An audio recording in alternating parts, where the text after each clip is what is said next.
Qué gusto que hayan decidido madrugar con este frío y acompañarnos hoy. Les agradezco puedan irse por favor sentando, ubicándose en sus asientos. Gracias por atender esta invitación. Sean ustedes muy bienvenidos al 9º seminario del Simposio Javeriano sobre la Carta Encíclica Laudato Si, denominado Enfoques y Prácticas de Conservación Ambiental, Lecturas desde Laudato Si. Para iniciar, se dirige a ustedes el padre Jorge Humberto Peláez Piedrahita, rector de la Pontificia Universidad Javeriana y director del Simposio Javeriano sobre la Carta Encíclica Laudato Si.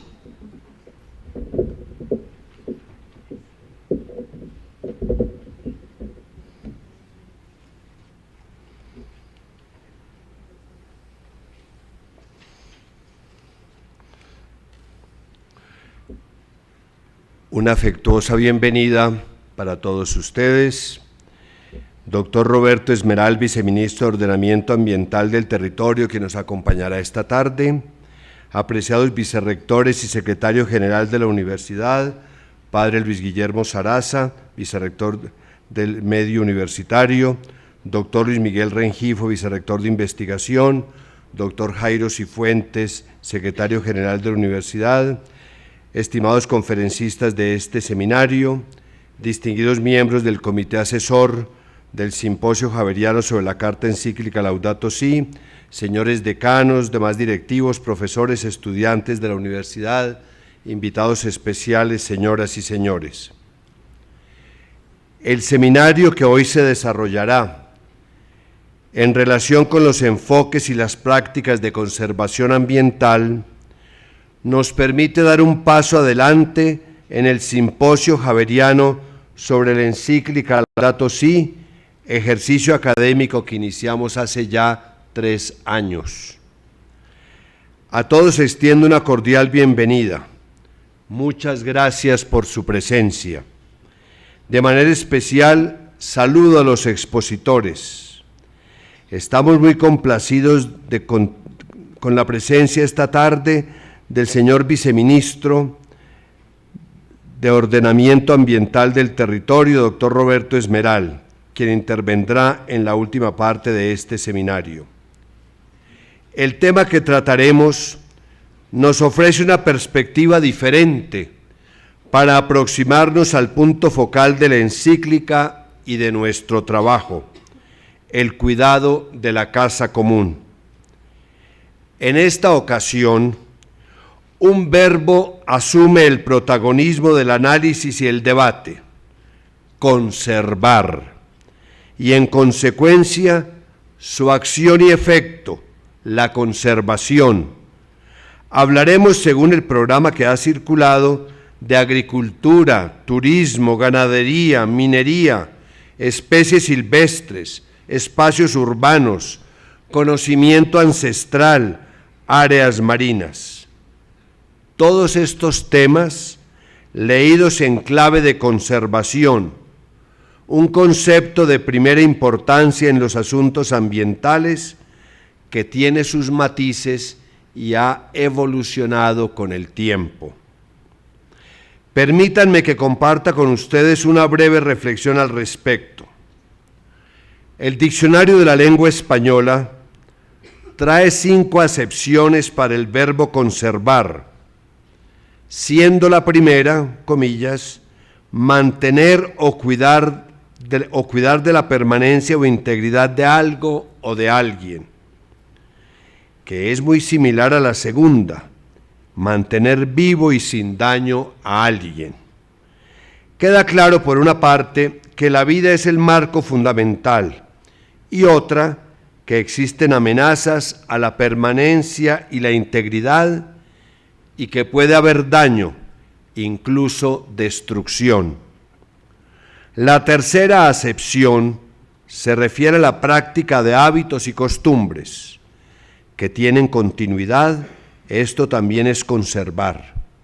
Mientras que la cuarta y la quinta nos acercan todavía más al tema que nos ocupa, porque hacen referencia a guardar con cuidado algo o preservar un alimento en un medio adecuado. Como puede verse, es una palabra con una alta carga de significado en la discusión ambiental.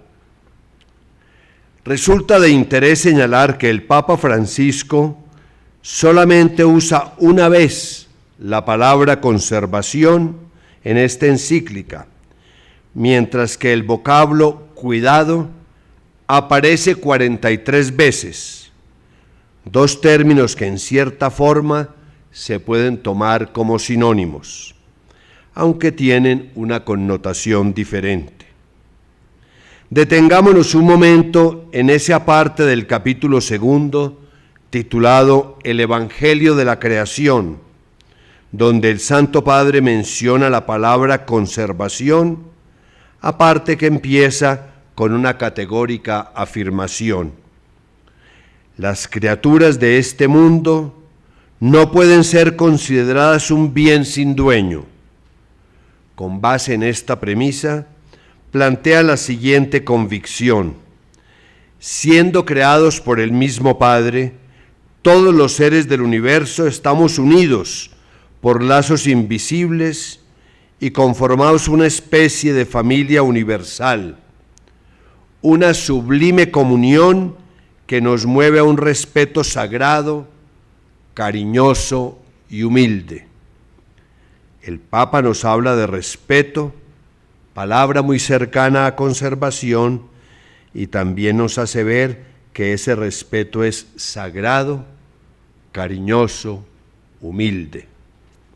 Más adelante Francisco nos advierte que no puede ser real un sentimiento de íntima unión con los demás seres de la naturaleza si al mismo tiempo en el corazón no hay ternura, compasión y preocupación por los seres humanos.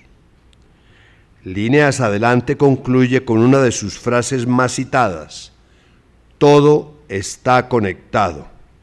Y anota: por eso se requiere una preocupación por el ambiente unida al amor sincero hacia los seres humanos y a un constante compromiso ante los problemas de la sociedad.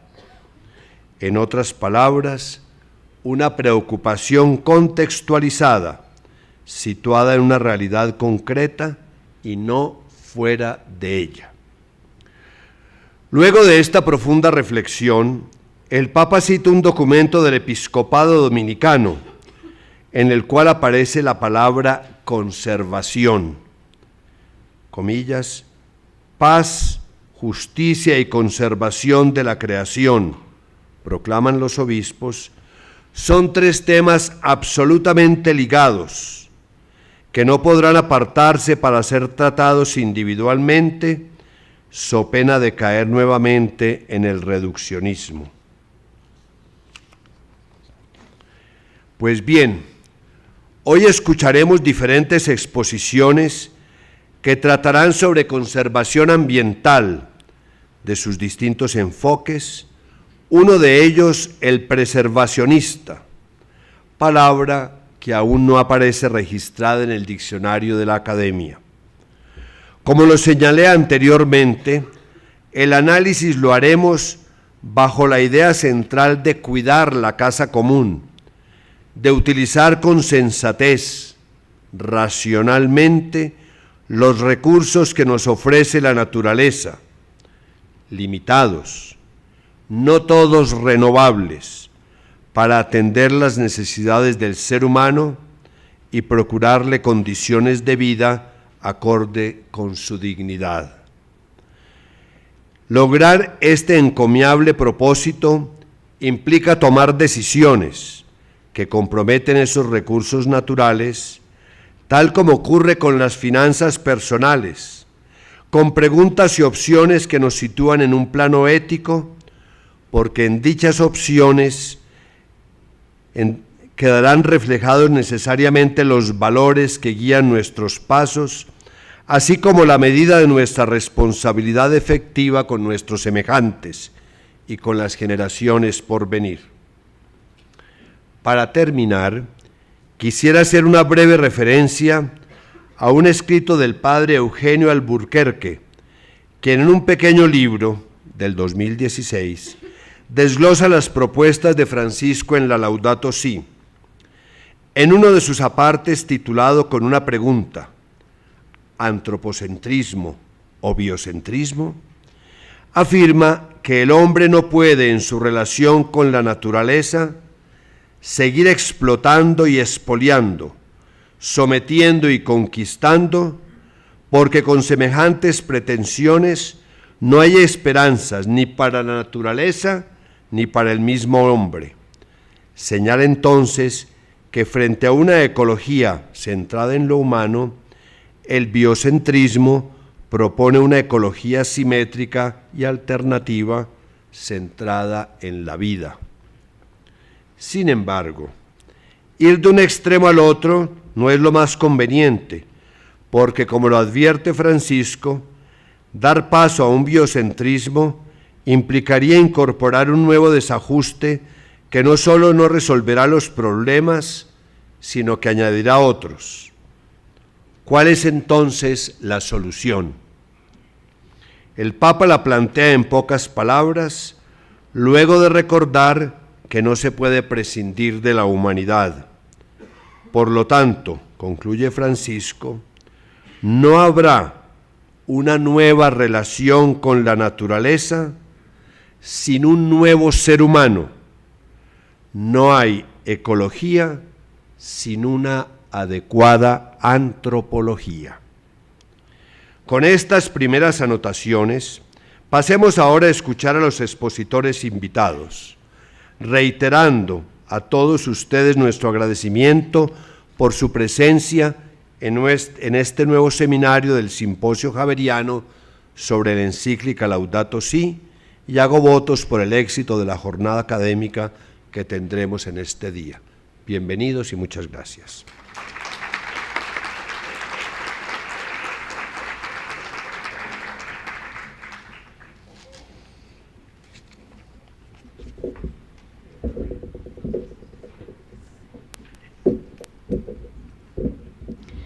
Bueno, enseguida daremos paso a la presentación de las prácticas de conservación ambiental en territorio.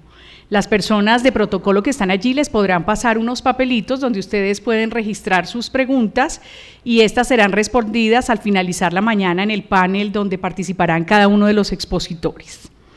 Iniciamos ahora con la exposición del proyecto Agricultura y Conservación, Agroecología y Tubérculos Andinos en Venta Quemada, a cargo de Luz Marina Peralta, agricultora.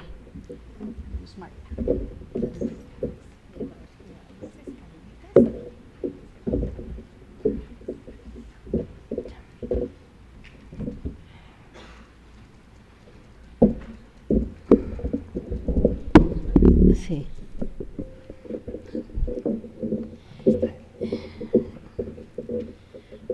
Bueno, la humanidad está llamada a tomar conciencia de la necesidad de realizar cambios de estilo de vida, producción y consumo.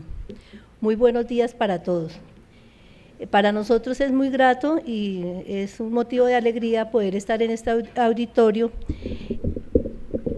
y compartir nuestra experiencia nuestra experiencia de trabajo y nuestra experiencia de vida.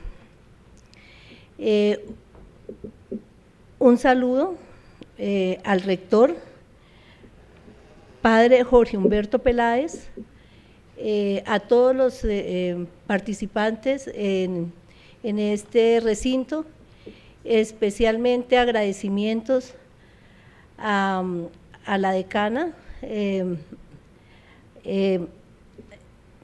María Adelaida Farad, a las doctoras Neidi Clavijo, María Teresa Barón, al doctor Manuel Pérez y a todo el equipo de profesionales que ha sido un grupo interdisciplinar que nos ha acompañado en territorio y a diferentes universidades. Pues quiero empezar contándoles que nosotros venimos del municipio de Venta Quemada, que es la puerta de oro de Boyacá. Es un municipio muy cercano a Bogotá, a 100 kilómetros, y muy cercano a Tunja, a 27 kilómetros. La temperatura es de 14 grados, Su altitud a nivel del mar es 2.700 metros. Su comunidad es una comunidad trabajadora, emprendedora. Allí hay varios proyectos asociativos como son ochuveros, paperos, lecheros y otros que se me escapan en este momento. Nuestro proyecto de vida. Nosotros vivimos en Bogotá y trabajamos por muchos años. Tuvimos la oportunidad de educarnos y decidimos con mi esposo, después de un largo un tiempo, cambiar de estilo de vida y decidimos que Ventaquemada era el sitio porque tenemos nexos familiares y las vivencias de mi esposo en su niñez fueron allí. Entonces él tiene recuerdos maravillosos del clima, de todo lo que vivió en su niñez y decidió que yo lo apoyara en ese cambio de vida y que pensáramos en devolverle algo al territorio. Y lo que pensamos inicialmente era construir una granja integral. Esa era pues nuestra opción. Y pues en esa granja integral tener empleo para nosotros y generar empleo. Entonces llegamos al territorio y empezamos a conocer las problemáticas de primera mano. ¿Qué empezamos a conocer? Que era un sector que somos microfundio, todos los terrenos son pequeños, que es de vocación agrícola, utilizando tecnología heredada de la Revolución Verde, que se caracteriza el monocultivo y la ganadería, pues las comunidades tienen que generar ingresos y esa es como una de las opciones que se tienen en el sector. Y empezamos a visualizar que de 50 años atrás que mi esposo vivió allá, empezó a cambiar, digamos, el cuidado del agua, los bosques se estaban deteriorando, había una problemática en los páramos porque ya se estaba invadiendo con el cultivo de papa, todo eso. Y también evidenciamos que no había poca mano para trabajar de jóvenes, que los jóvenes no quieren quedarse en el sector y que emigran a la ciudad a capacitarse y a buscar otras alternativas de vida. Y pues nos replanteamos que nosotros no teníamos ni idea de lo que íbamos a hacer, que no conocíamos el sector, no conocíamos de agricultura y que la única opción que nosotros teníamos era empezar a educarnos. Y partiendo de las necesidades que nosotros teníamos en ese momento, pues mi esposo realizó el diplomado en creación y administración de empresas agropecuarias, elaboración de abonos orgánicos que lo realizó en la Universidad Nacional, y en ese mismo periodo yo tuve la oportunidad, ya como persona viviendo en el sector, de vincularme con la comunidad también a un curso de abonos orgánicos que dictaba el SENA. Entonces esto nos fue abriendo como una mirada diferente, ¿no?, de lo que estaba sucediendo y los abonos por qué y por qué se necesitaban elaborar y cómo. Ya posteriormente, pues mirando la situación y conociendo muchas cosas, tuvimos la fortuna de hacer un diplomado en agroecología y la mente se nos empezó a abrir de otra manera, viendo qué necesidades tenía el sector y qué podíamos hacer. Ya en territorio y digamos, tuvimos esa oportunidad grandiosa de vincularnos a dos proyectos y el primero, o uno de ellos fue en el 2007, el proyecto de tubérculos andinos, pues trabajado por la Universidad Javeriana. Esto es un trabajo, digamos, participativo, entonces allí tuvimos la oportunidad de estar trabajando o de formar parte de ese proyecto y fue supremamente beneficioso para nosotros como familia, pues este proyecto involucró inicialmente 35 familias de tanto del municipio de Ventaquemada como de Turmequé, y su objetivo era recuperar, conservar y multiplicar las semillas de tubérculos andinos.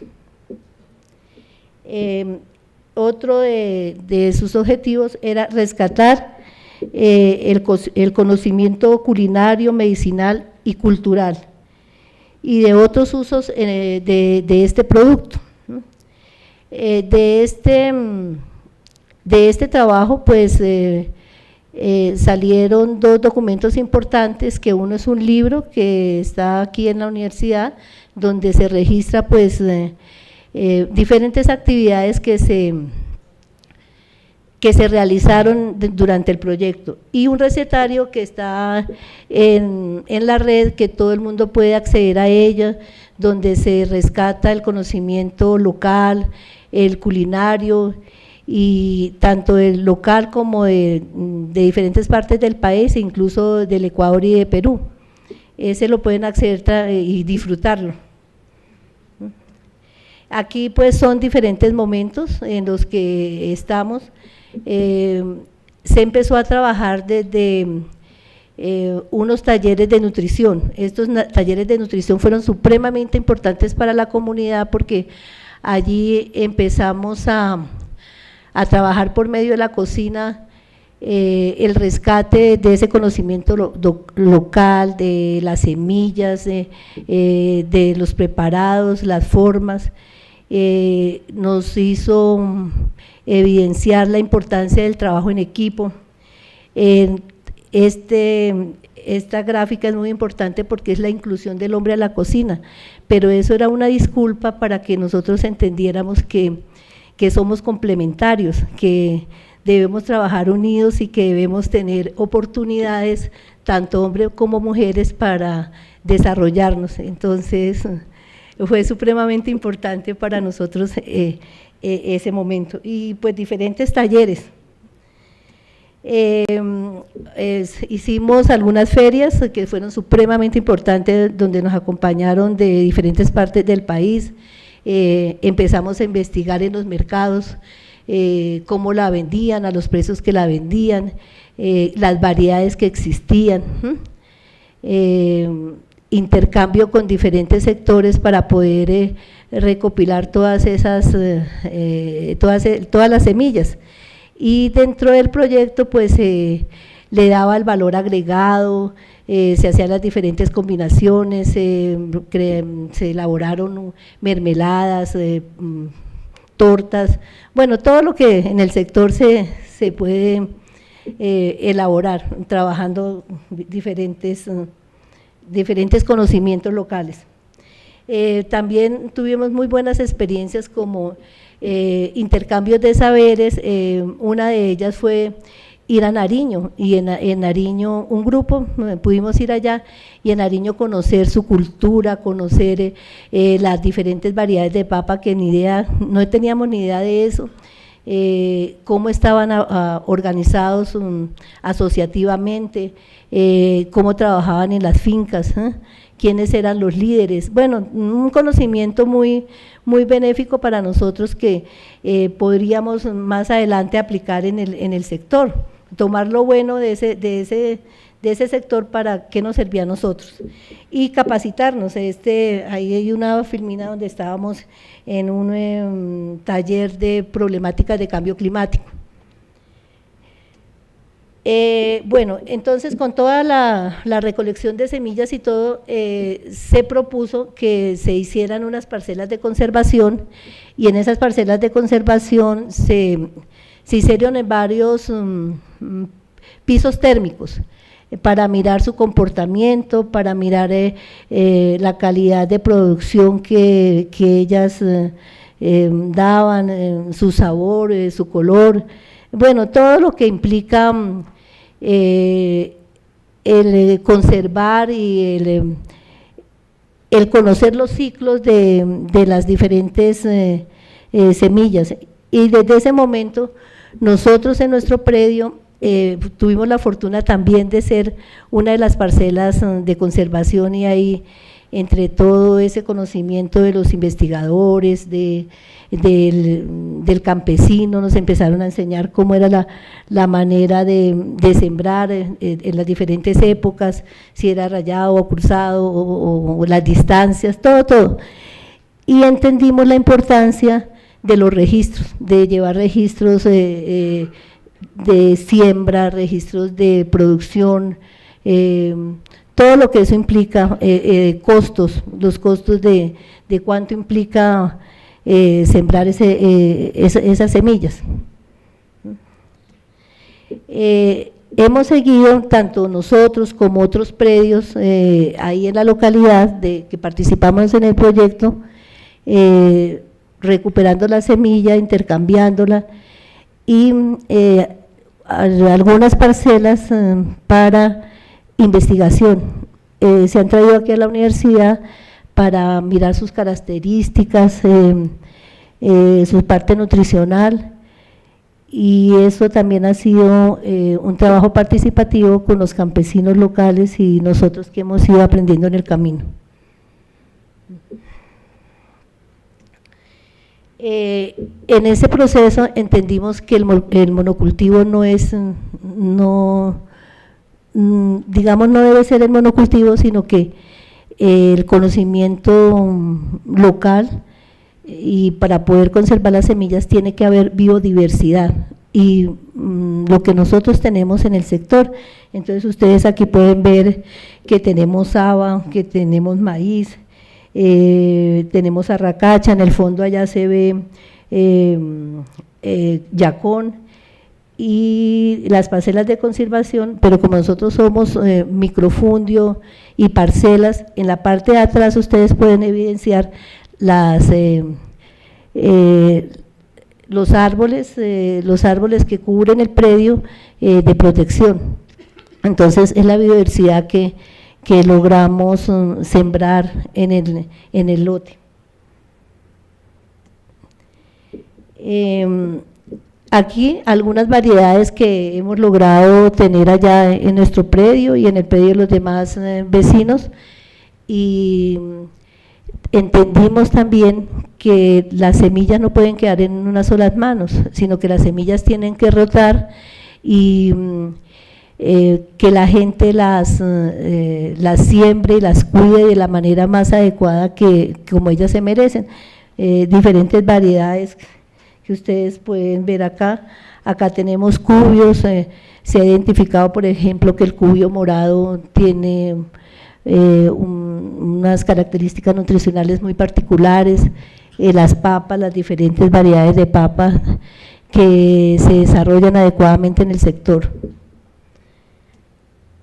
Acá diferentes momentos de cosecha.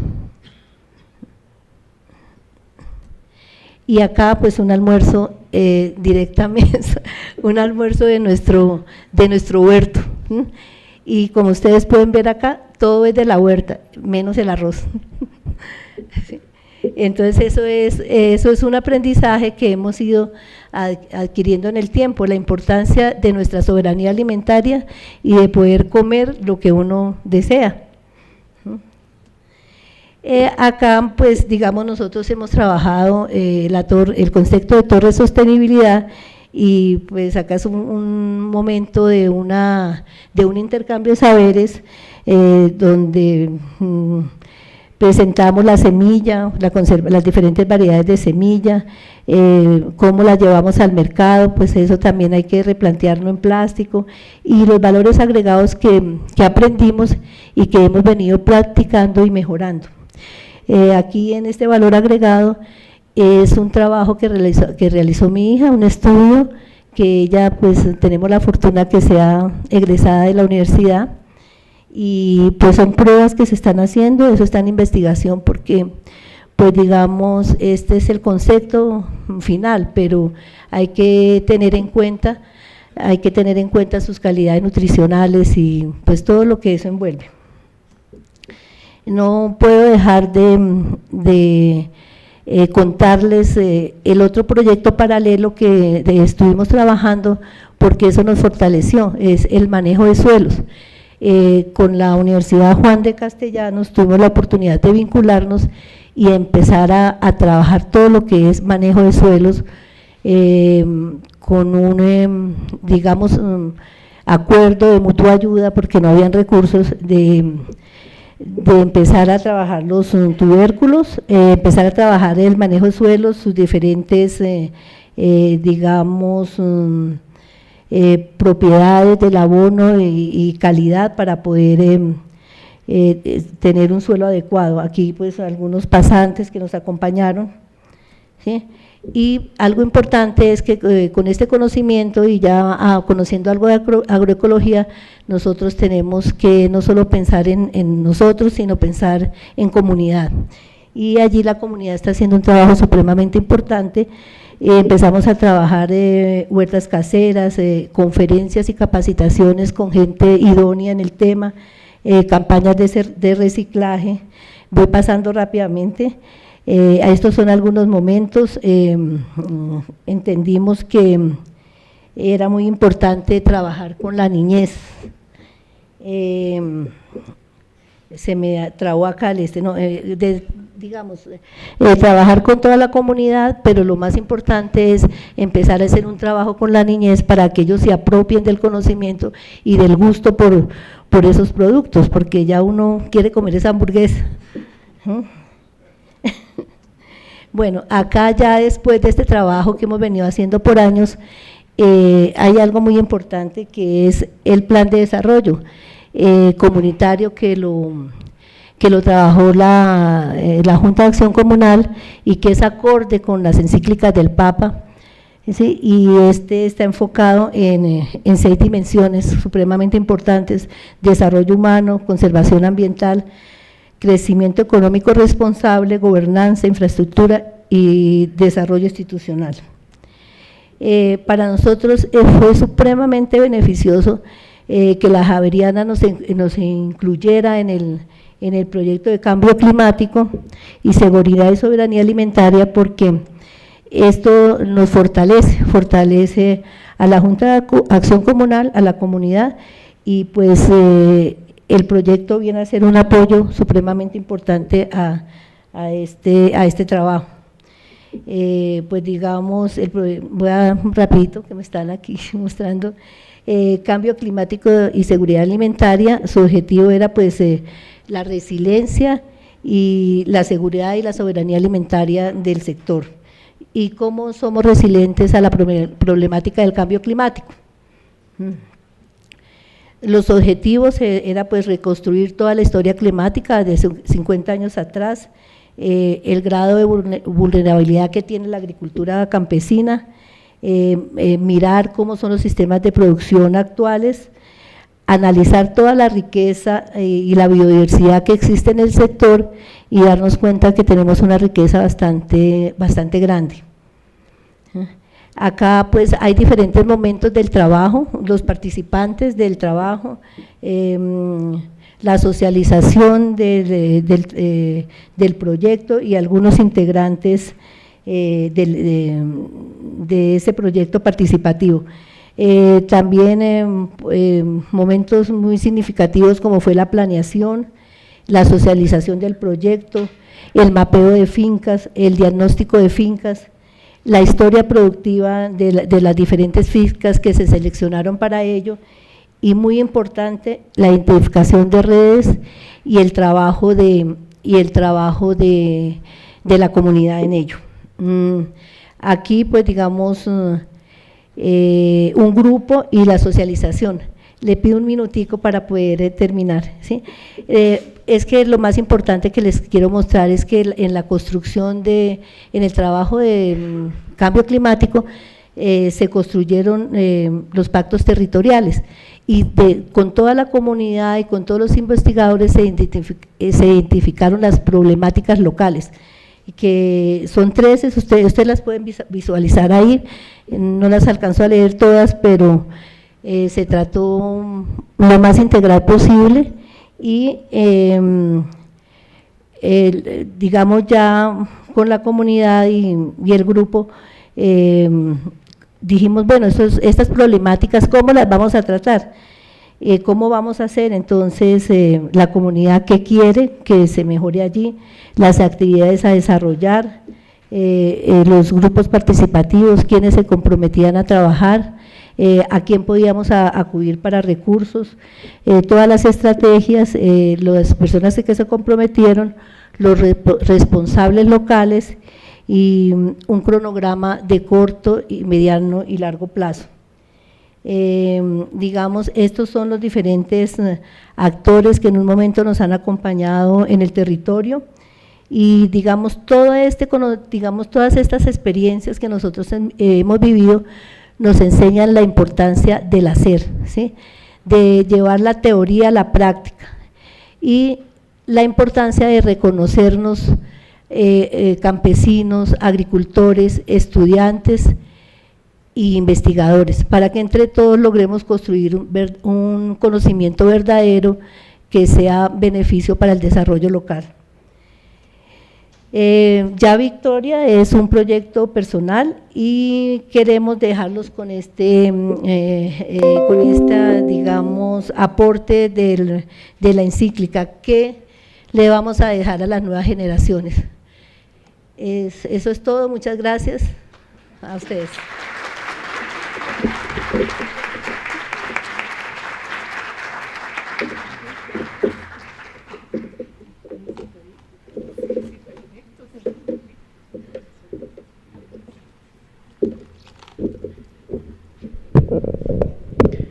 Bueno, muchísimas gracias. A continuación invitamos a Harvey Murillo, miembro de la Asociación Comunitaria Yarumo Blanco, quien nos compartirá el proyecto de la Asociación Comunitaria Yarumo Blanco, Parque Nacional Otum Quimbaya, ejemplo de turismo y conservación.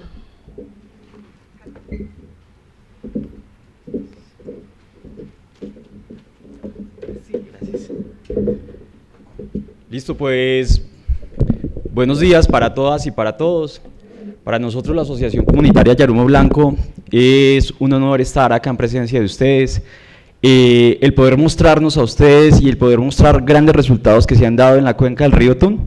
Los ubicamos, la cuenca del río Tun es el río que abastece de agua a la ciudad de Pereira y hoy en día está catalogada como una de las mejores cuencas cuidadas del país, con presencia antrópica en ella, con presencia de humanos, lo que nos hablaban acerca de la antropología y cómo es que esa antropología viene generando acciones para que eso que le queremos dejar a los hijos sea mucho mejor que lo que nosotros recibimos, ¿cierto? Por eso, hoy en día, la Asociación Comunitaria Yarumo Blanco hace sus labores en el Santuario de Fauna y Flora Otum Quimbaya, una de las 63 áreas protegidas del país por parte del Ministerio del Medio Ambiente y especialmente por Parques Nacionales Naturales de Colombia. Pero conexo a esto, la Asociación Comunitaria trabaja en red con otros parques naturales que son del orden regional, ¿sí? Que hacen parte de las áreas protegidas del departamento y que hoy en día pues casi que nos ufanamos de decir que de los poquitos departamentos que tienen un gran acumulado de personas que viven en sus cascos urbanos, pero que además protegen más o menos el 40% de su territorio. Esto hace de que el departamento del Risaralda venga trabajando no solamente en términos de conservación, sino en términos de educación. Estamos hablando de que hace más de 28 años el departamento de Risaralda le apostó a la protección del medio ambiente a través de la educación de sus niños y niñas. A hoy, esos niños y niñas son los que les hablan en estos momentos, ¿sí? Yo vengo de esa generación. Cuando yo tenía 10 años me cogieron y me dijeron, métase a este grupo de observadores de aves y vaya, métase al monte y mire a ver qué puede hacer, ¿cierto? Y esa metidita al monte, pues entonces hoy salgo a la ciudad de Bogotá a hablarles acerca de esto, que fue y que será mi proyecto de vida, y no solamente el mío, sino de otras 40, 50 personas, inclusive podemos contar hasta todo el legado que ha dejado este proyecto de educación en el departamento, y ya podríamos hablar de miles de personas que estamos regados en diferentes partes, tanto del departamento como del país, apostándole a esquemas como el que les vengo a presentar hoy, que es la Asociación Comunitaria Yarumo Blanco y su informe de gestión en torno al ecoturismo en el santuario de fauna y flora, ¿cierto? Este santuario que ofrece diferentes servicios y que a hoy, pues después de 10 años, si hablamos de que este contrato de prestación de servicios, que es una línea de conservación que tiene parques nacionales, ¿sí? Recordemos que los parques nacionales hace más o menos unos 10 o 12 o 15 años, entraron a unos procesos en torno a la prestación de servicios ecoturísticos, y esa prestación de servicios ecoturísticos pues generó de cierta forma un revuelo en todo el país, precisamente porque el enfoque era la concesión de servicios, esa concesión de servicios que se la ganaba un privado y que solamente se la ganaba quien ya era más plata por la administración de esos escenarios. Después de eso, y después de ver de que muchas de esas experiencias se cayeron, pues se inventaron otro temita, otro chulito para meterle ahí, que fue para mí uno de los mejores aciertos en torno a las áreas protegidas y en torno al empoderamiento de la ciudadanía para la protección de nuestros recursos naturales, que fue el ecoturismo comunitario. Un ecoturismo con base comunitaria que le permite a esas organizaciones que están en torno a las áreas protegidas decir, hey, estamos acá, podemos hacer algo diferente y podemos prestar un servicio de calidad para cada uno de nuestros visitantes. Y es ahí donde nos comienzan a llegar diferentes universidades, inclusive esta, la Universidad Javeriana, que nos apoya inclusive desde antes de las concesiones con cosas tan importantes como era la generación de un plan de negocios para nuestras comunidades, ¿sí? Esto permitió que desde ese momento, desde que yo tenía 13 años, estuviera pensando en empresa, pero también estuviera pensando en protección, estuviera pensando en dinero, pero también estuvieran pensando darle buenos momentos a las personas para que esos buenos momentos fueran los que hicieran de estas personas, ¿sí?, que cerraran la llave en la casa, que apagaran una luz, ¿sí?, y que de esa forma, en la revolución de las cosas pequeñas, podamos hacer una diferencia en la protección de esta casa común. ¿Listo? Entonces, posterior a eso, pues entonces podemos hablar a hoy en día que tenemos un indicador social. La verdad es que me siento como amarrado acá en este atril.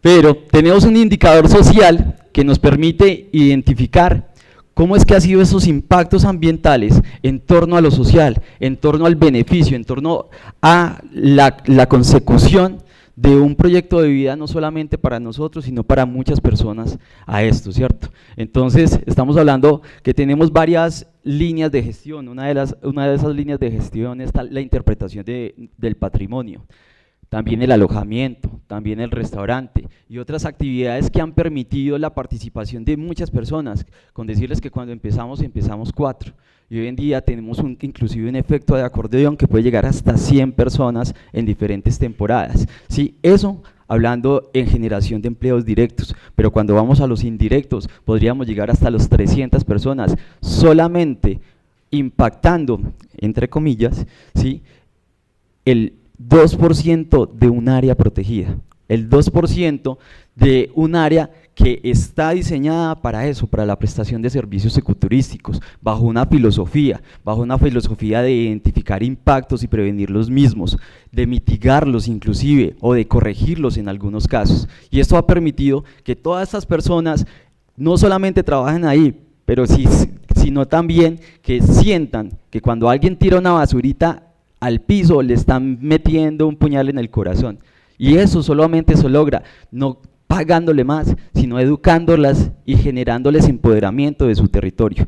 Eso es lo que ha generado esa movilización desde hace 28 años en el departamento de Risaralda, un empoderamiento del territorio y un dolor de patria que cuando nos tiran una basura en el piso casi que hasta buscamos pelea, ¿cierto? Entonces es ahí donde ese empoderamiento se convierte en la mejor herramienta para la conservación de esta casa común.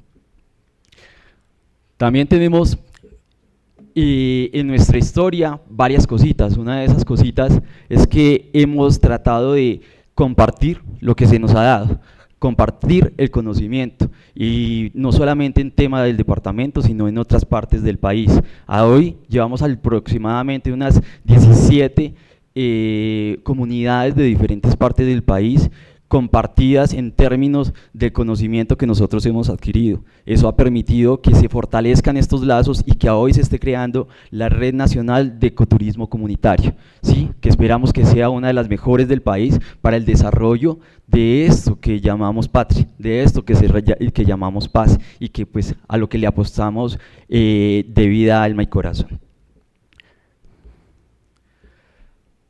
Tenemos algunas cosas específicas, ¿sí?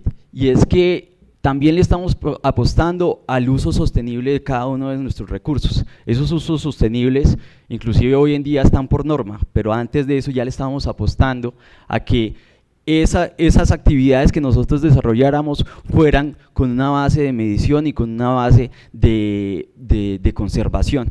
Es por eso que a hoy pues entonces estamos haciendo esas mediciones, ¿cierto? Bueno, ¿cuánto nos están impactando esos turistas en diferentes ámbitos? Y cómo hacer campañas para que esos turistas comiencen a bajar esos consumos, como poderles poner metas y decirles, hey, ustedes llegaron con tantos watts a hoy, esperamos que para cuando ustedes se vayan a ir, después de la lectura, cuando ustedes se vayan a ir, pues entonces utilicemos tanto, y si los utilizan, pues entonces se ganan no sé, un regalo de los artesanos de la zona, por ejemplo, que lo podemos rifar entre todos, ¿cierto? Entonces eso ha permitido que las personas también comiencen a pensar de que cuando visitamos un escenario como estos, no solamente lo visitamos y recogemos todo el conocimiento, sino que también se preocupen por la conservación de ese escenario y porque en algún momento otra persona quiere volverlo a visitar. Por lo tanto, en la medida en que usemos menos, ¿sí?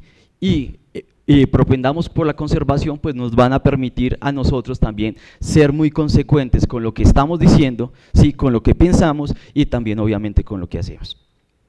Acá también tenemos indicadores de agua, ¿cierto? Indicadores que nos hablan muy bien, ¿sí? Porque cuando comenzamos a hacer las mediciones, pues entonces nos descabezamos, dijimos, no, ¿cómo es esto? ¿Cómo así que estamos gastando tanta agua?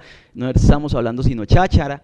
Y cuando comenzamos a hacer campañas y esos indicadores comienzan a bajar, las personas también comienzan a respondernos en torno a la conservación, pues entonces ahí es donde sacamos el pecho y decimos, ve, estamos haciendo algo lindo, estamos haciendo que las personas tomen conciencia desde cosas tan simples como irnos para el monte y decirles, hey, desde este musgo que usted está tocando húmedo, ¿sí? Usted está generando un impacto, y desde ese momento donde se ven esos esfuerzos que hace el espacio natural para podernos abastecer a nosotros de esos servicios ecosistémicos, pues entonces es ahí donde las personas se dan cuenta y vamos con la filosofía de que el que conoce lo que tiene sabe cómo conservarlo, y es ahí donde el conocimiento se vuelve nuestra mejor herramienta para poder transmitir una cosa que nosotros llamamos sentimiento.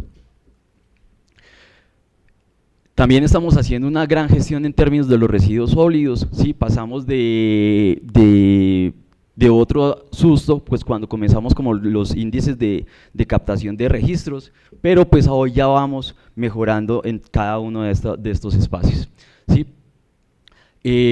Como ven, ha sido casi que gratificante el hecho de que pasemos de 592 personas en el año 2009 por año, ¿sí?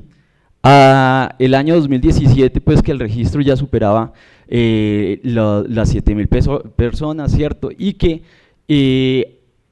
a hoy solamente nos deja grandes retos en torno a cómo seguir impactando en una muy buena forma a cada uno de nuestros visitantes, y no solamente a los que llegan al Santuario de Fauna y Flora Tonquimbaya, sino a todos los de la cuenca del río Tun, ¿sí? Y es por eso que se nos vienen varios retos.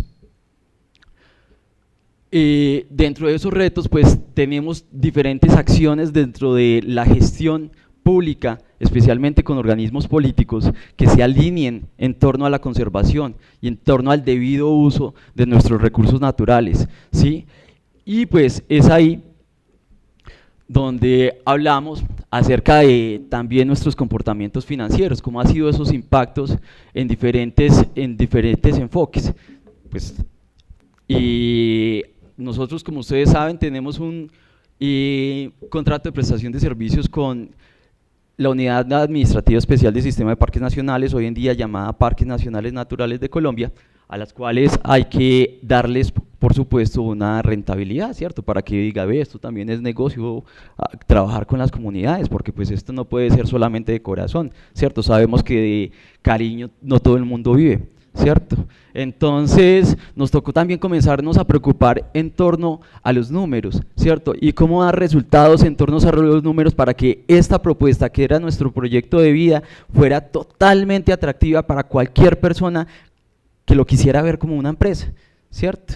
Y es ahí donde le hicimos una gran apuesta a cómo comenzar a comercializar nuestros productos, a cómo generarles valor agregado, a que cada persona, y una apuesta individual de cada uno de los participantes dentro de la cadena de valor, era que cómo cada uno de ellos pues podría entregar sentimiento en cada una de sus acciones para que esas personas que se fueran dijeran, qué rico ir a un parque nacional, qué rico ir a un santuario de fauna y flora, qué rico estar con la comunidad. Y es ahí donde pues generamos cositas, ¿cierto? Hoy en día pues nuestros manejos en torno al costo y al gasto pues también los tenemos que medir, porque también tenemos que ser rentables para nosotros mismos, para generar beneficios. Recuerden que somos una asociación comunitaria dentro de la Ley de Economía Solidaria. Nosotros no generamos excedentes, pero sí tratamos de generar grandes beneficios, beneficios que, no sé, de pronto ustedes no perciben estos momentos, pero ustedes no saben lo gratificante que es decirle a una señora que siempre ha lavado, planchado, barrido, trapeado, decirle nos vamos para Cartagena, nos vamos para La Guajira, nos vamos para cualquier otro sitio donde ella nunca se había subido a un avión o nunca había conocido el mar, y entregarle un sueño como esos cumplido por su misma gestión, por una gestión asociativa. Acá vemos cómo es que nosotros les hemos entrado a entregar parte de nuestras utilidades a parques nacionales, ¿cierto? En el 2014 nos fue desastroso, ¿cierto? No dimos rentabilidad, pero a partir de ahí comenzamos a hacer ejercicios muy interesantes que nos permitieron ya subirnos a entregarle plata directamente al Estado, diciéndoles gracias por cada una de esas oportunidades que nos han brindado. Y si bien, como somos un organismo comunitario, pues entonces aquí ustedes pueden ver cómo nos repartimos la platica, ¿sí? Dónde están invertidas esas noches de alojamiento, esos alimentos que se toman, esas actividades de interpretación ambiental, ¿sí? Y pues esto más que un informe, para nosotros es para todo el mundo, para que vean que esto sí se hace con el corazón y con toda la habilidad del caso, pues podríamos salir adelante en cualquier escenario, ¿listo? Aquí estábamos hablando ya de personas sensibilizadas, ¿sí? En el año 2012, que fue cuando comenzamos el conteo, pues nos sorprendía porque pues de cierta forma para que una organización fuera exitosa necesitábamos más visitantes, pero más que visitantes necesitábamos personas sensibilizadas, que supieran lo importante que es eso verde que nos rodea en las montañas y que le dieran valor en las ciudades. Y es ahí donde comenzamos otras acciones pensando en el futuro, y que igual que empezaron con nosotros, pues entonces nosotros también teníamos que empezar unos grandes procesos. Los peladitos que están ahí abajo, ¿sí? Son familiares, conocidos, hijos, sobrinos, ¿sí? De nosotros mismos, a los cuales queremos meterles por todos los lados un ADN que se llama un ADN verde, un ADN Yarumo, que es lo que nosotros decimos. Ya aquí pues entonces comenzamos a generar acciones en diferentes partes, y una de esas partes era la cualificación de nosotros mismos, y comenzamos pues a hacer grandes gestiones para que cada una de las instituciones que nos rodearan tuvieran todo lo necesario para decir voy con ustedes, y es ahí donde comenzamos acciones en torno a la protección, pero ya más activa, no tan pasiva como solamente la educación. Entonces les enseñamos a personas a erradicar cosas que no deberían estar dentro de un parque nacional, como una planta invasora, ¿cierto? Pero también nos tocaba comenzar a generar agradecimientos, ¿sí? porque sin la voluntad de diferentes personas, pues esto no podía ser resultados, no daba resultados el hecho de que solamente nosotros fuéramos como las caras visibles. Y es por eso que queremos agradecer a Julia Miranda, directora de Parques Nacionales Naturales de Colombia, que nos brindó esta oportunidad a las comunidades y que hoy en día le estamos dando cosas tan importantes como que en Colombia seamos la única referencia de un destino sostenible, ¿sí? También hubo otro que fue la Laguna de la Tota, pero por 4 años hemos sido el destino sostenible de Colombia, una de las 5 referencias de Latinoamérica, la única para Colombia y una de las 10 de América, ¿sí?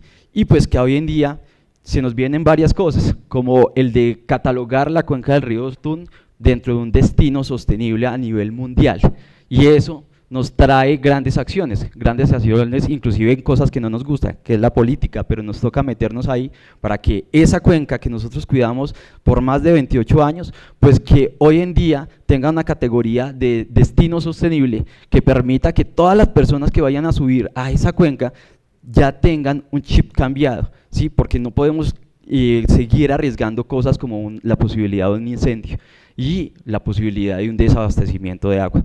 Por lo mismo, más que resultados, casi que estos son ya metas nuevas para nosotros, en donde ya nosotros referenciamos Otunquimbaya como una especie de ramita, la cual está compuesta de varias hojas, ¿sí? Entonces ya Yarumo Blanco no solamente quiere impactar una hoja, sino que quiere impactar toda la rama, y esa rama viene con acciones en torno al desarrollo social y al desarrollo comunitario, que es lo que nosotros sabemos hacer. Muchísimas gracias.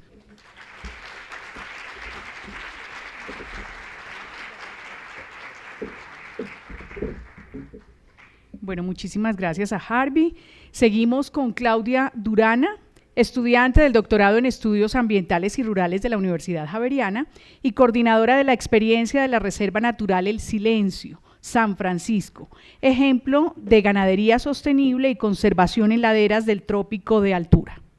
Bienvenida, Claudia.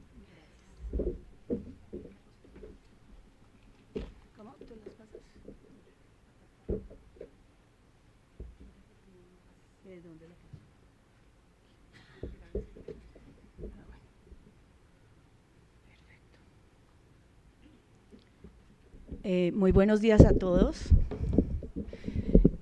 Primero quiero agradecer esta invitación al padre rector, a los organizadores, a la decana María Adelaida Fará, para poder compartir una experiencia. Vengo no como estudiante de estudios ambientales y rurales, sino vengo como productora ganadera, a contar una experiencia y sobre todo agradezco la oportunidad de haber podido hacer la reflexión a la luz de la encíclica Laudato Si, que pues ha sido muy valioso y creo que enriquecedor para lo que queda pues de este proceso. Lo que les voy a presentar es una experiencia, como les cuento, todavía estamos en un proceso de una finca ganadera del trópico de altura de la ladera andina, Reserva Natural de la Sociedad Civil en el municipio de San Francisco, Cundinamarca. Bueno, nosotros hacemos parte de la ganadería de la lechería especializada en ladera, que es la que, pues por presiones de desplazamiento de la lechería del altiplano, ha estado haciendo presión sobre los ecosistemas de ladera y ha transformado los los ecosistemas de bosque andino, ha afectado las cuencas hídricas, ha llevado a la erosión y pérdida de suelo en esas zonas, además de la emisión de gases de efecto invernadero, y en general también se ve afectada ella misma por las pérdidas del suelo en una época en que pues tenemos una variabilidad climática con fenómenos del niño y de la niña que están afectando la misma actividad ganadera, así como la migración del campo a la ciudad, que hace que haya cada vez menos personas trabajando en ello, y la globalización de los mercados. Ese es el contexto en el que nos encontramos.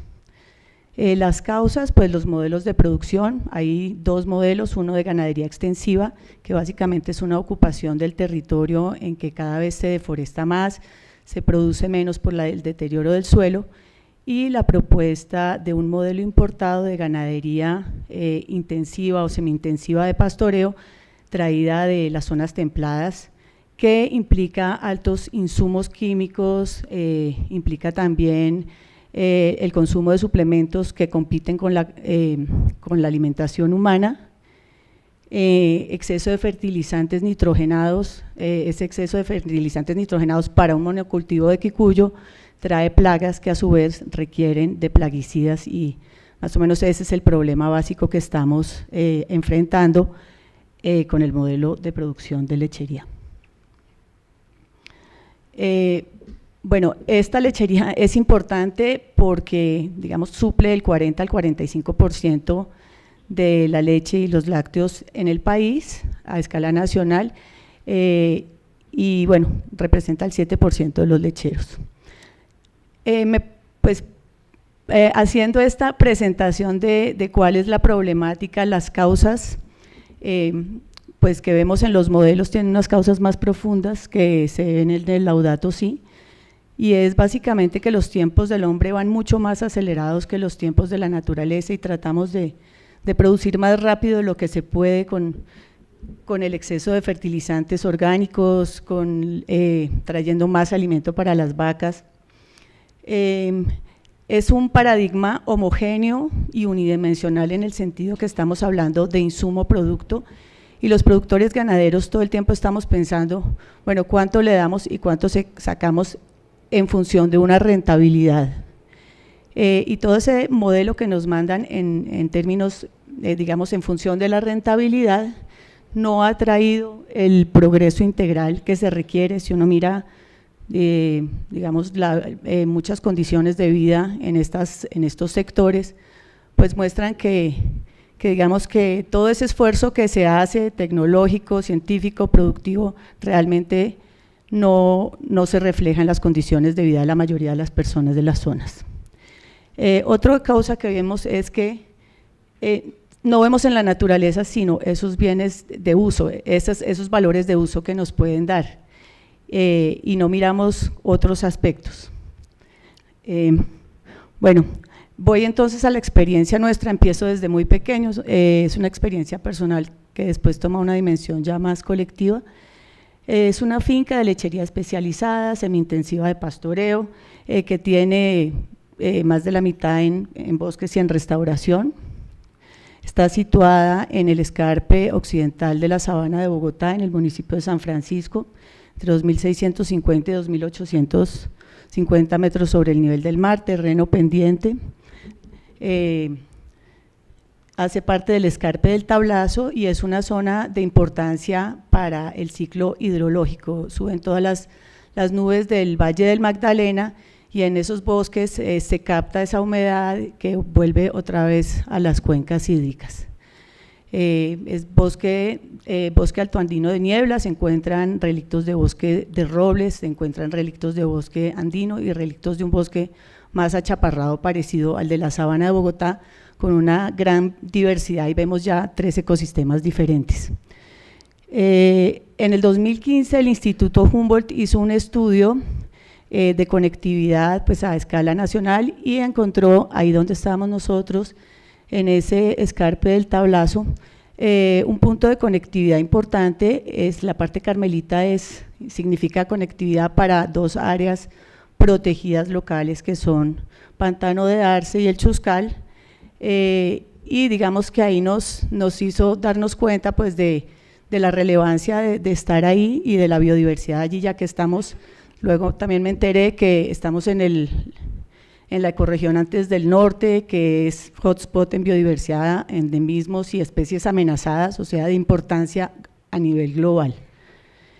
Y hacemos parte de la cuenca del Río Negro, como les explicaba, también muy importante para la parte del servicio ecosistémico hídrico. Pero todo eso nos enteramos ahora, y nuestro proceso lo empezamos hace más de 30 años, cuando mi padre compró la finca, y la verdad lo que nos hizo acercarnos a la naturaleza fue la emoción de ver esas montañas, la impresión de los bosques, el asombro con cada semilla, cada flor, cada hoja, cada fruto, que como decía el dueño anterior de esa finca, don Jesús María Rivera, allá se sentía más cerca de Dios. Y esa experiencia espiritual realmente creo que es la que, y esta, digamos, esta oportunidad que me dan, me da la oportunidad de ver que este es el origen de todo lo que hemos hecho. Que tuvimos la posibilidad de tener tiempo, de poderle dedicar tiempo a ver un atardecer, a ver una montaña, a sentir un bosque y sí, a sentirnos más cerca de Dios, como una experiencia espiritual, también una experiencia comunitaria, familiar, desde pues, la familia nuclear nuestra hasta la familia ampliada, la gente que trabaja con nosotros, los vecinos, los invitados, todos fuimos construyendo y todos los demás seres de la naturaleza, además de las plantas, pues los animales, cuya pues, relación también es de alguna manera transformadora. Entonces, bueno, pero no solo esta experiencia espiritual, sino también como un encuentro con la ciencia, lleva al origen de, pues, de lo que hemos hecho allí, un curso de conservación, de la biología de conservación que daban en WWF, la Fundación Herencia Verde, en el 92 en AKM Quindío, nos llevó también a conocer dos conceptos importantes, la conectividad en paisajes rurales y la restauración ecológica.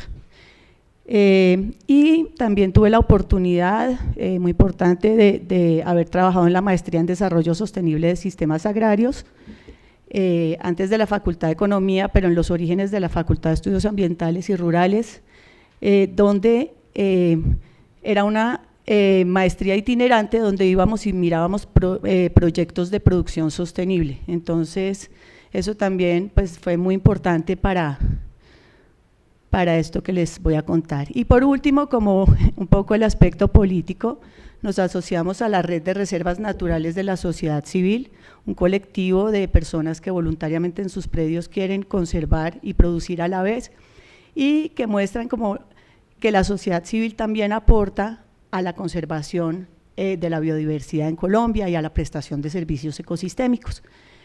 Hace 23 años estamos asociados y eso nos dio como un fortalecimiento en los objetivos de conservación y producción y la combinación de ambos, una identidad y además un compromiso social. Bueno, ahora les voy a contar un poco en cuanto a conservación o cuidado más bien de lo que teníamos allí, que se hizo rápidamente.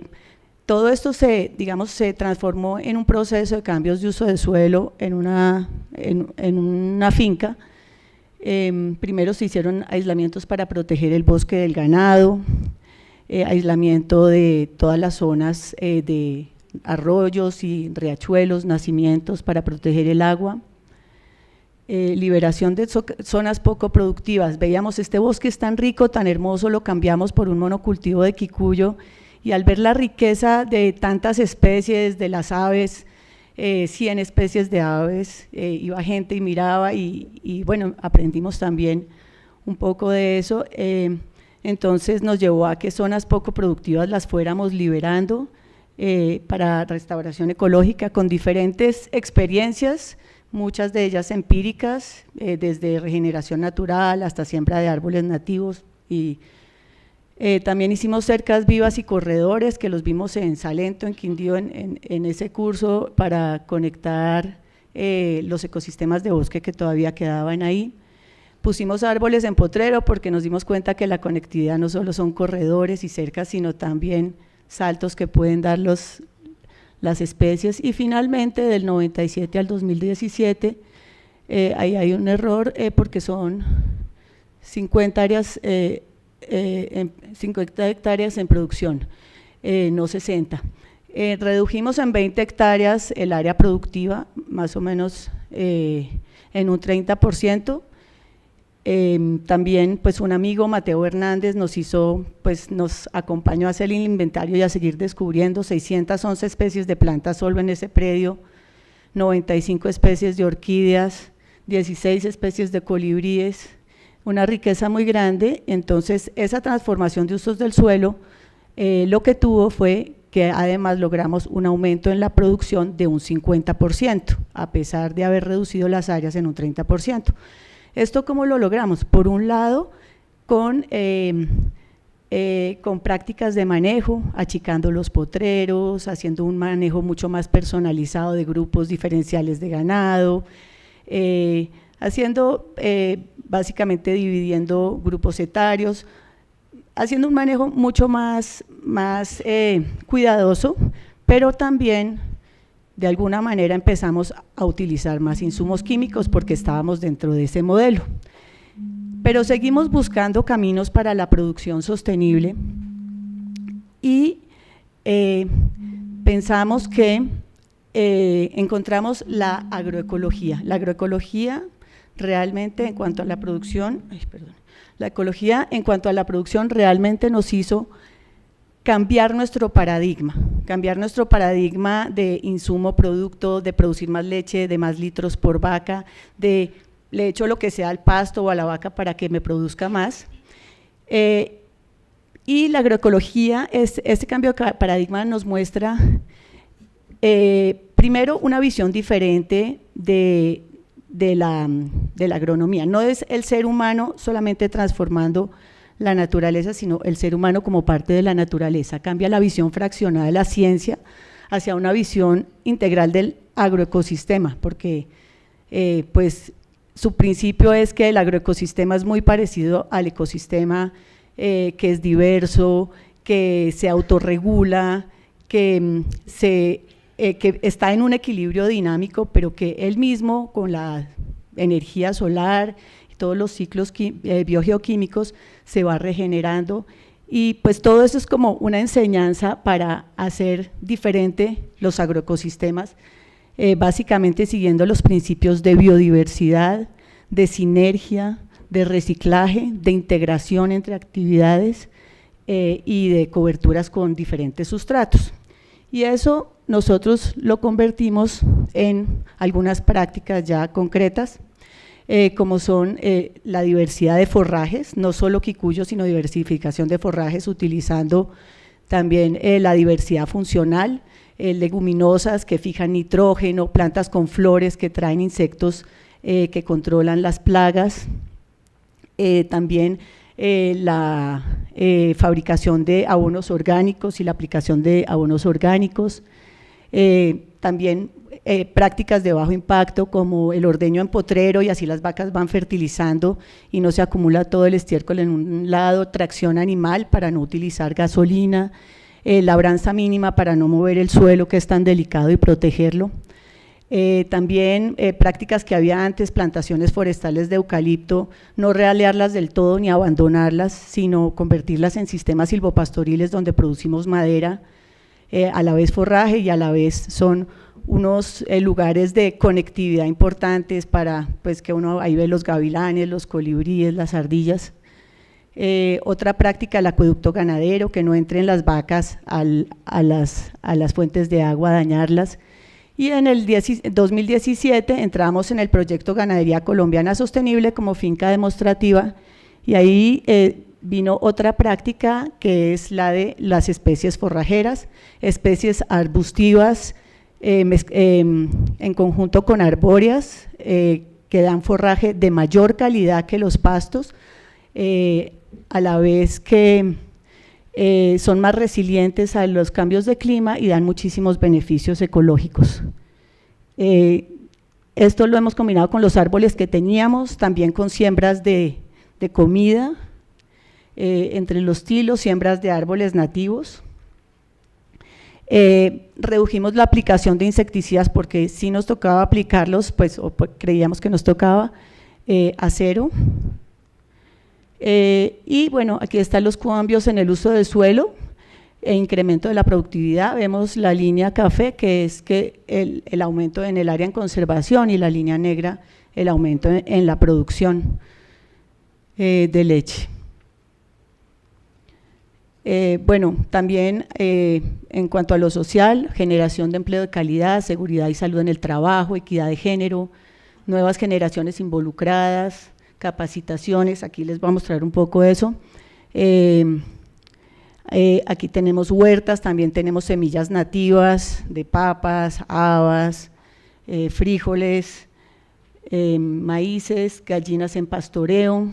Hemos hecho múltiples talleres para compartir con los vecinos sobre biodiversidad, sobre abonos orgánicos, planificación predial, también investigación participativa en el uso del biochar, también en insectos plaga, en que los trabajadores mismos de la finca también participan en la investigación, y eso nos va transformando a nosotros porque el conocimiento transforma. Bueno, el planteamiento es que los productores agropecuarios somos los eslabones que unen a la sociedad y a la naturaleza, y con nuestras prácticas y usos del suelo estamos impactando no solo el proceso de producción y los productos que producimos, sino también estamos impactando un territorio, un paisaje. Si nos damos cuenta de eso, pues vamos a estar actuando y pensando siempre más a largo plazo, más fuera de las fronteras de nuestro predio, más pensando en los demás. Pues toda esta experiencia se ha traducido en grupos, un grupo sobre biodiversidad que estamos alrededor de la biodiversidad en 3 municipios. En el paisaje también estamos aliados con productores campesinos del Pantano de Arce, y hacemos parte también de un grupo de ganaderos que está desarrollando prácticas más sostenibles. Y en cuanto a esa reflexión del Laudato Si, lo que pues me hizo reflexionar es que realmente se requiere una experiencia espiritual frente a la naturaleza, con la naturaleza, para enfrentar y llegar a un cambio de paradigma. Y ese cambio de paradigma es el que nos lleva a tener una ética con la ecología. Entonces, me parece que es necesario como tanto la dimensión espiritual como la del cambio de paradigma para ir construyendo esa ética, que además es algo que tenemos que renovar siempre, como se renueva la fe, estar todo el tiempo. Esto es un proceso en que siempre estamos aprendiendo, siempre nos estamos reencontrando, llegando, no sé, a ver un atardecer como quien va a un templo, se encuentra consigo mismo, con una espiritualidad. Entonces, creo que esa es la gran lección que a mí me deja la encíclica del Laudato Si, que es necesario siempre estar renovando esa experiencia espiritual, construyendo el paradigma con todos los apoyos científicos que uno tenga, uniéndose con la mayor parte de gente y comunidad y compartiéndolo para, digamos, continuar con este proceso del cuidado de la casa común. Muchísimas gracias.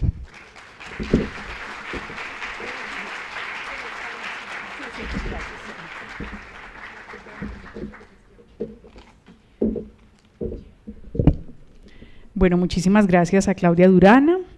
Continuamos con Eiler Servando Moreno Palacio, a quien invitamos a pasar al escenario. Él es el representante del Consejo Comunitario Mayor del Alto San Juan, Azocazán, quien nos presentará el programa Oro Verde, muestra de minería y conservación.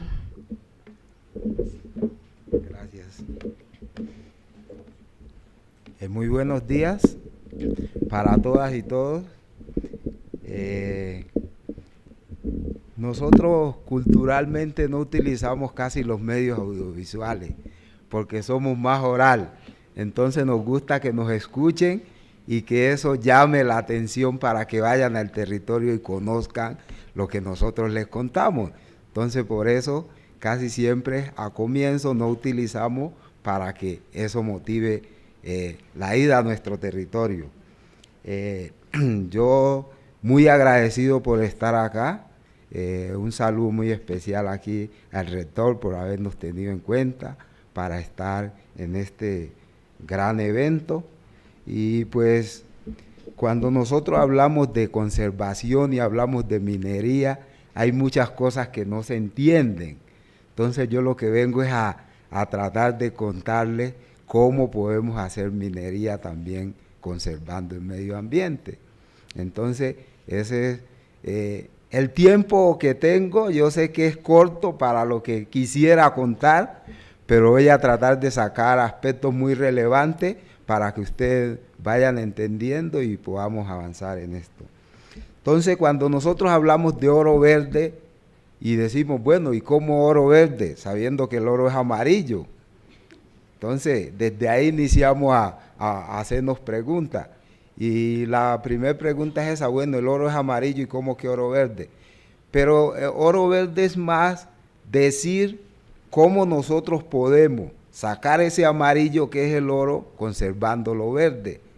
Entonces, es más el mensaje que nosotros siempre damos frente a esa iniciativa.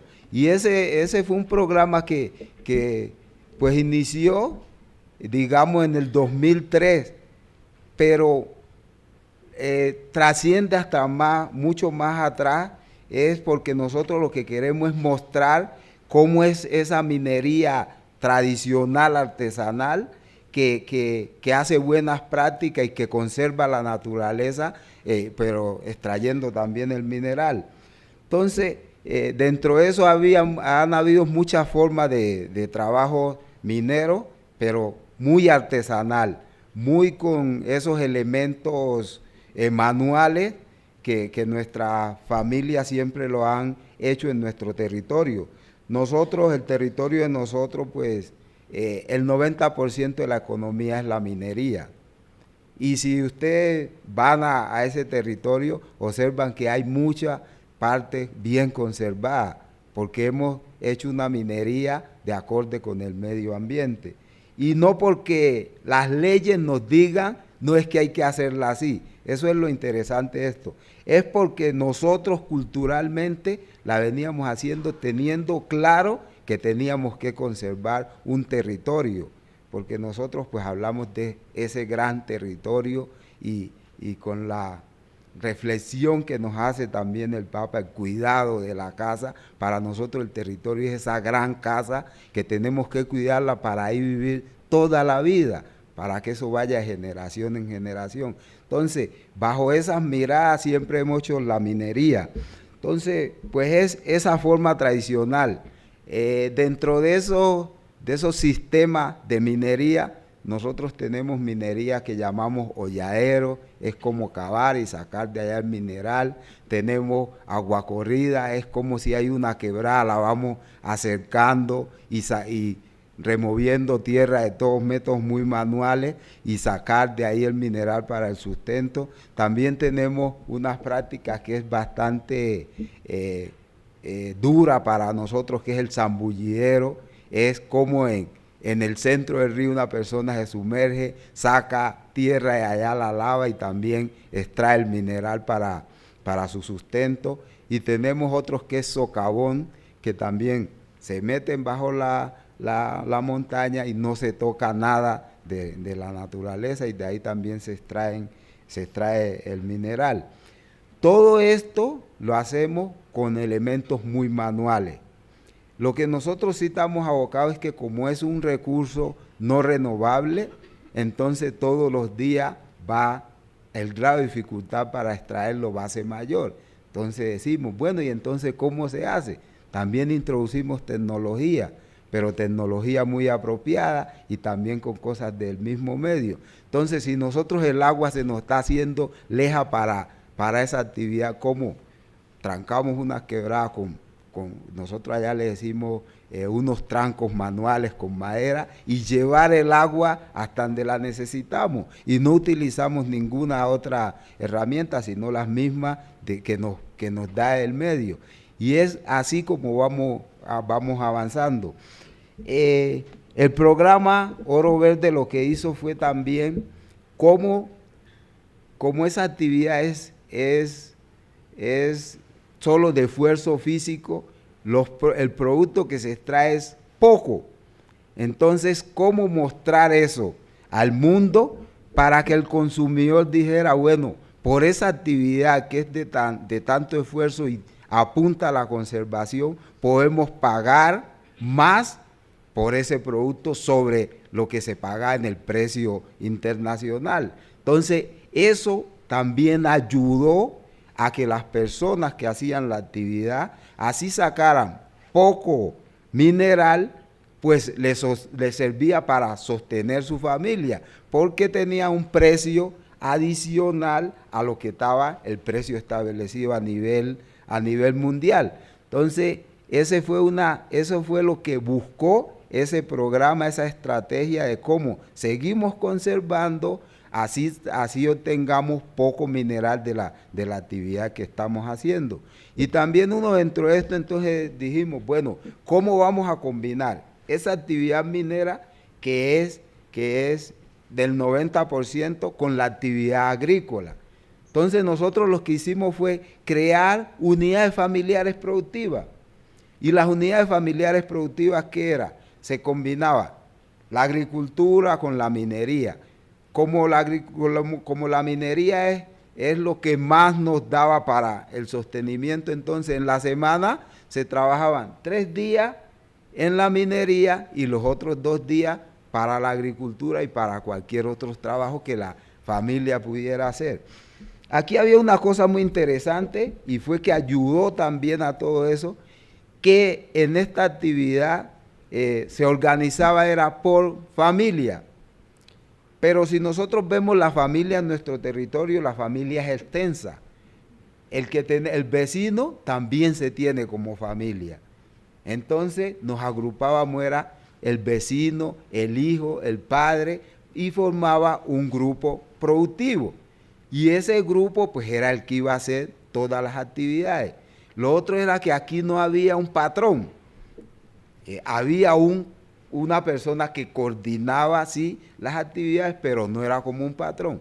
Porque lo que se producía era partido en partes iguales para las personas que trabajaban. Entonces eso también ayuda a que se conserve más, porque decimos, no necesitamos producir mucho, porque lo que producimos lo vamos a repartir entre todos y con eso vamos a suplir nuestras necesidades. Cuando se tiene un patrón, pues el patrón quiere producir más para que pagarle a los otros y pues él también tener ganancias sobre eso. Entonces allá no se veía eso, incluso todos tenían que hacer las mismas actividades. Lo que pasa es que sí, las actividades iban mujeres, pero las actividades para las mujeres pues eran un poco más livianas que las mismas actividades de los hombres. Entonces había momentos que era que la mujer hacía la comida o la hacía también cualquier hombre en su momento y como el trabajo siempre era de esfuerzo físico, los puestos que requerían menos esfuerzo físico, entonces los tenían las mujeres para que se pudiera pues nivelar el trabajo en esa actividad minera. Entonces, esa forma organizativa también ayuda mucho a esa actividad, que todos vamos a recibir beneficio. Entonces, había momentos que la producción era más alta, entonces decíamos, bueno, todos nos vamos a beneficiar. Y así se fue avanzando en ese proceso, y eso es lo que toda la vida hicieron nuestras comunidades. Lo que pasa es que acá quisimos organizarnos de una forma más, pues, tendientes a pensar eso como una pequeña empresa, no así suelto, sino como una pequeña empresa. Entonces nos trazábamos también criterios de trabajo. Y era bueno, ¿cómo en un año no podemos avanzar más de 5 metros? Porque no era tratar de ir a las carreras, sino ir conservando, porque entonces cada vez que íbamos avanzando, la idea siempre ha sido venir otra vez recuperando y sembrando también ahí algunos productos que nos sirvieran para la alimentación. Entonces así íbamos combinando también esa parte agrícola con esa parte minera dentro de esa actividad. Y así íbamos avanzando y diciendo, bueno, entonces cada vez que avancemos, pensemos en que también vamos a dejar una parte para la sostenibilidad de ese grupo y cómo podemos apuntar a la salud y a la educación de las comunidades. Entonces también de ahí salían pequeños recursos que iban a fortalecer eso en esas comunidades, que como son comunidades muy alejadas, tampoco no cumplían el Estado con todas las condiciones que podían darle para las personas educarse o también tener la salud. Entonces, también se iba organizando teniendo en cuenta eso. Eso no fue cosa que se hizo de un día para otro, porque como venimos con una actividad así suelta, entonces lo que íbamos era organizándonos poco a poco para que eso no causara un gran impacto en esas personas que hacían la actividad. Entonces esto ha sido una experiencia muy importante, por eso yo digo, bueno, entonces ¿cómo se habla de conservación con minería? Sí, porque nosotros no pensábamos tampoco mucho en el mineral, sino como en esas otras actividades que eran la agricultura y que nos podían ir supliendo también muchas necesidades que no podíamos tener con la minería. Y la idea era que cuando ya ese trabajo no fuera rentable, pudiéramos tener acá siquiera el pan coger. Pan coger son todos esos productos que nosotros sembramos para nuestro consumo diario. Entonces también la agricultura sí se pensaba más en ese autoconsumo, en cómo generamos para nosotros el consumo. Cuando aparece la minería mecanizada, que le dicen minería ilegal, que para nosotros allá era más informal, porque también mucha gente nuestra se sacaba sustento de ahí para sobrevivir. Entonces esa minería hace presión a la minería artesanal, porque si el otro tiene una máquina y yo estoy con una batea, entonces eso hizo que la minería artesanal tuviera un bajón, y el programa también tuvo un bajón, porque ya las producciones eran pocas. Había un ente certificador, ya no había cómo pagarle a ese ente certificador para que nos viniera cada 2 años a certificarnos esa minería y poder pues vender el producto al exterior. Entonces tuvo un bajón. Frente a ese bajón, nosotros buscamos también estrategias como representantes de la comunidad, y fue que solicitamos un área de reserva minera, un área especial de reserva minera. Entonces, ¿qué buscábamos? Meternos más a esa legalidad estatal, porque lo que nosotros hacíamos pues lo veíamos como legal, pero esa herramienta que el Estado nos brindaba era tener un área de reserva minera, porque como dije anteriormente, como el producto se va terminando, teníamos que ir introduciendo algunas tecnologías, y ya en ese caso teníamos que, en vez de desabullirnos con una batea, pues utilizábamos un pequeño motor que nos pudiera sacar eso de allá. Entonces ya ahí se rompía eso tan artesanal, porque introducíamos unas pequeñas máquinas. Entonces, como rompíamos eso tan artesanal, entonces buscábamos esta otra figura que nos podía cobijar esas pequeñas máquinas que utilizábamos dentro de esa actividad. Entonces solicitamos un área de reserva minera, y nos adjudicaron al Consejo Comunitario pues un área de reserva minera de 30 y pico mil de hectáreas, que es una gran extensión. Pero cuando nosotros fuimos a mirar, vimos que toda esa extensión no era para hacer minería. Entonces también iniciamos a cómo ir organizando el territorio para decir, bueno, en esta parte hacemos minería y en la otra no hacemos la agricultura. Y fuimos avanzando en eso, pero entonces nos quedamos en stand-by, porque el área de reserva minera necesita unos estudios geológicos para nosotros ver en qué parte hay más mineral. Y como eso tiene unos costos económicos, entonces la comunidad se va quedando a veces en ese intento, pero no obstante a eso buscamos la otra figura, que es la figura que nos da la ley, que es trabajar como minero tradicional. Así nos introduzcamos maquinaria y seguimos avanzando en esa minería tradicional. Y nosotros creemos que la minería tradicional la llamamos como una actividad madura, porque ahora que esa minería mecanizada no funcionó, entonces hemos regresado a esa actividad madura que tenemos allá, que es la tradicional. Entonces, en este momento está volviendo a coger más auge otra vez este sistema artesanal de minería. Entonces, eso nos permite que si coge auge otra vez, entonces vamos a conservar, porque eso es pensando mucho en la conservación. Pero nos estamos quedando también porque entonces el precio se nos va abajo.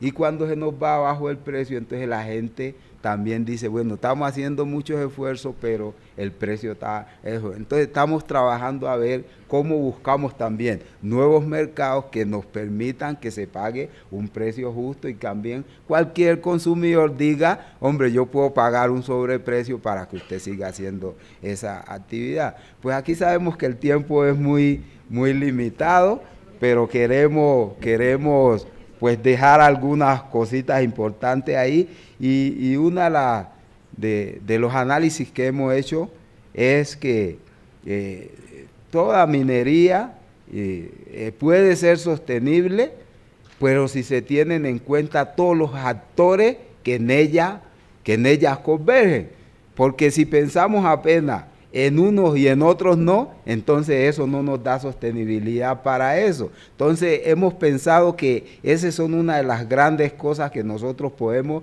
ir combinando para que esas minerías sean sostenibles. Nosotros durante todo este tiempo siempre hemos tratado de fortalecer esa minería artesanal, y en nuestro territorio hay la otra minería, pero como consejo comunitario no tratamos sino de ver cómo esa minería artesanal la fortalecemos metiendo algunas tecnologías, pero que sean muy apropiadas con nuestro territorio y que permitan que nosotros podamos seguir conservando y teniendo todo eso verde que vemos en nuestro territorio. Si nosotros, yo por eso no hago acá para que yo quisiera que fueran allá y uno mostrar dónde se ha hecho minería y cómo está de conservado en este momento. Porque hay veces las imágenes dicen, bueno, pero caramba, ¿será verdad eso? ¿No será verdad? Pero ya uno yendo a territorio, eso le permite que se haga una idea bien real sobre eso y podamos, pues, ponérselo aquí en la cabeza a las personas y decirle que sí podemos hacer minería, pero teniendo en cuenta todos esos aspectos que nos permiten seguir conservando y seguir viviendo dignamente en el territorio. Entonces, pues, dejamos ahí, le agradecemos. Cualquier pregunta al final, pues, vamos a estar prestos para poder resolver frente a las inquietudes que tengan. Muchas gracias.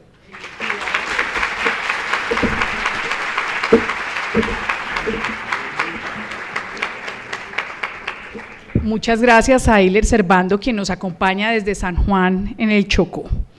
Y a continuación, bueno, tengo un recordatorio para hacerles. Les han estado repartiendo los papelitos para que puedan inscribir allí, escribir sus preguntas. Les agradecemos, señalen a las personas de logística para que puedan entregar también estos papelitos y los vamos organizando, porque recuerden que tenemos el panel con todos los expositores de estas experiencias al finalizar la mañana. Ahora sí los invito a un café que tendremos a la salida del auditorio.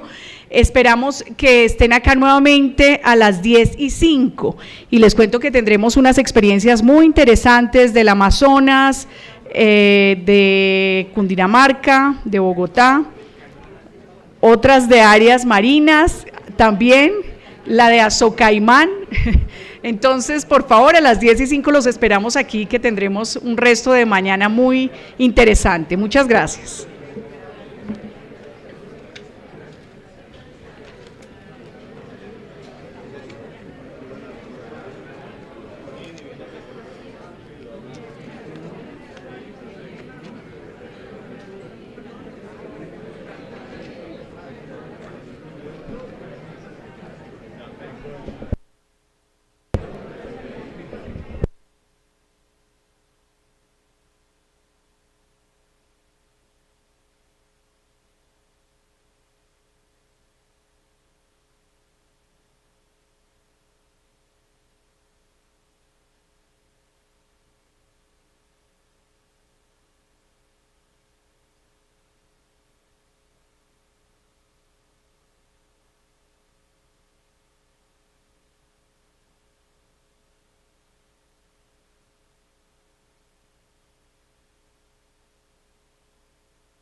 Thank